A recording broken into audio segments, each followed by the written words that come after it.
the use of federal impact aid, because we use that in our formula, which very few states do, as I understand.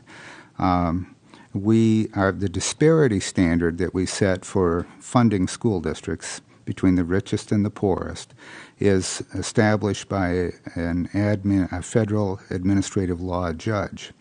And if, in fact, the formula were changed in such a way so that impact aid went directly to the school districts that generated it, that would require the state then to establish a new disparity standard, or to make provisions within state statute to create a disparity standard. Is that correct?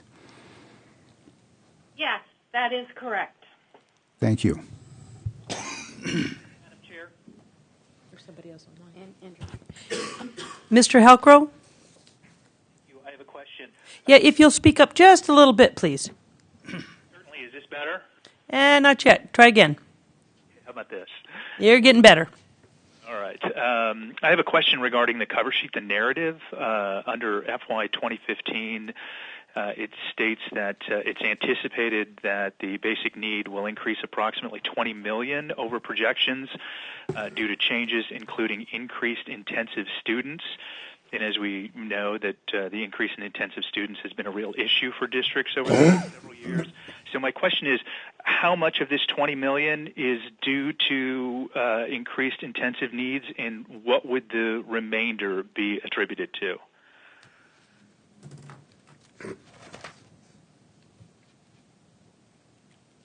Again, for the record, Elizabeth Noodleman. I don't have that specific information in front of me, but the majority is to intensive students. Okay, so what we're seeing definitely an increase in the number of intensive students that districts are seeing come through their doors every year. Correct.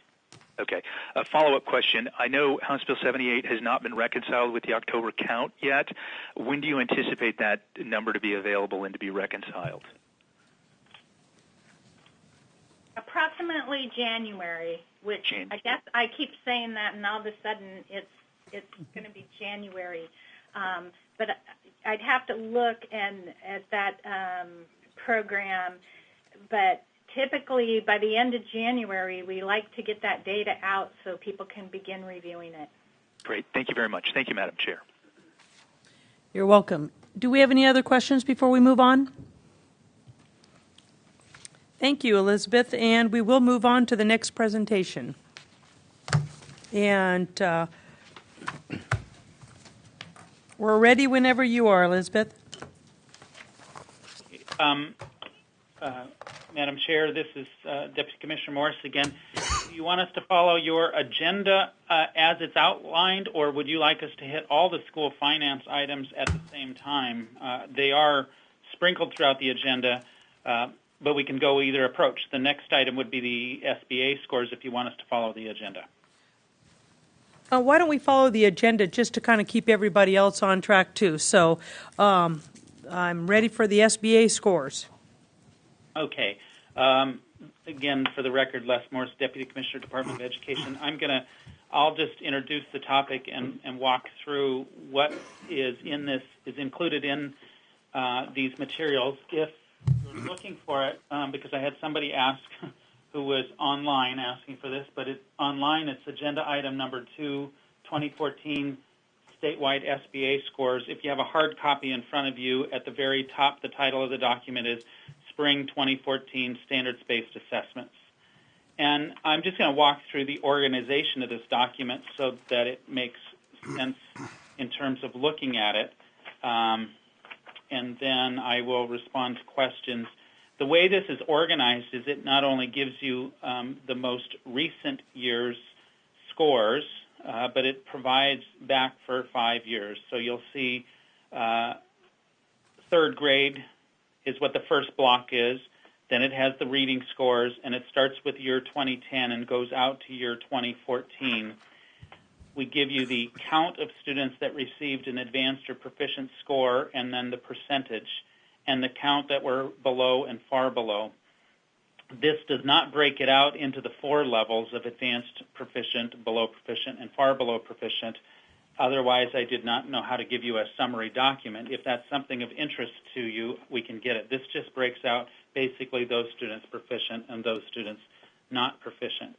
It also, after it breaks out the advanced proficient and below and far below proficient, it gives you the enrollment and then the number, or excuse me, the percent of students who participated in the assessment that was given. So in 3rd grade, you'll see reading, writing, and mathematics, and that is laid out very similarly with several of them except for grades 4, 8, and 10. In grades 4, 8, and 10, there is a required science assessment, and so in those 3 grades, you'll also see science included for the last 5 years as well. That is how it's laid out for the first 4 pages of that document. Pages 5 through 15 lay it out in a little more detail per grade so that you can see all the subgroups and the disparities between them and the different performances between them. It gets pretty detailed, and some of those numbers get fairly small. Then, of course, when you drill into a district, some of them get so small that they're not publicly made available because the numbers are so small you'd identify students. But at the statewide level, you can see those breakouts. The only other thing, I guess, that I would make note of is this information, except for the science assessment, is the final year of this particular assessment, the 2014 year. In 2015, students will be taking a different assessment for the core areas of reading, writing, mathematics. It'll actually be a reading, language, arts test and a mathematics test, 2 rather than 3 distinct ones, and they'll still continue to give the science assessment. With that, I'll just respond to questions, or you will have the data available as you have your deliberative conversations. Representative Wilson. Okay, I asked this question before, Madam Chairman. Ask again. So if I am proficient in grade 3, what does that mean? Does that mean that I can read, write, and do mathematics on a 3rd grade level? Based on our former standards, it would mean you're proficient up against those former standards. So generally, I think the answer would be yes. If districts had their curriculum tightly aligned to those previous standards and a student scored proficient, that they would be at grade level when held against those prior standards. So if my curriculum wasn't aligned, I'm sorry, that made no sense to me. I mean, you're proficient on a 3rd grade level no matter what. There is a level that's accepted that says that you are reading at a 3rd grade level or at a 4th grade level or a 5th grade level. So you said it depended upon whether or not my curriculum was aligned to the standards, whether or not that would have the same definition as a school district that was aligned. Did I misunderstand something? No, 3rd grade, performing at 3rd grade level is a determination someone has to make. So the state, the only information the state puts out certainly is going to be the content standards. And if a district aligns their curriculum to those content standards and a student is proficient, it means they're performing proficiently based on those standards that existed but at that time. I don't know how to answer that differently. Honestly, whether a student is on grade level is somewhat subjective until a standard is set, and that's the standard that's set. So Okay, so let me rephrase the question. So if I were to go to Mississippi and I would take a 3rd grade reading test and want to know if I'm proficient in 3rd grade in Mississippi, you're telling me that would be something completely different than being, I know the answer, you guys. I was just trying to get him to say it. 3rd grade in Alaska. Because here's where my issue is, and I want to see, since we're starting with new tests and all the rest, because number one, for those who don't have it in front of them, whatever proficient actually means, we're getting worse at it. We're not getting better. Okay? So, I think when we're talking to parents about being proficient,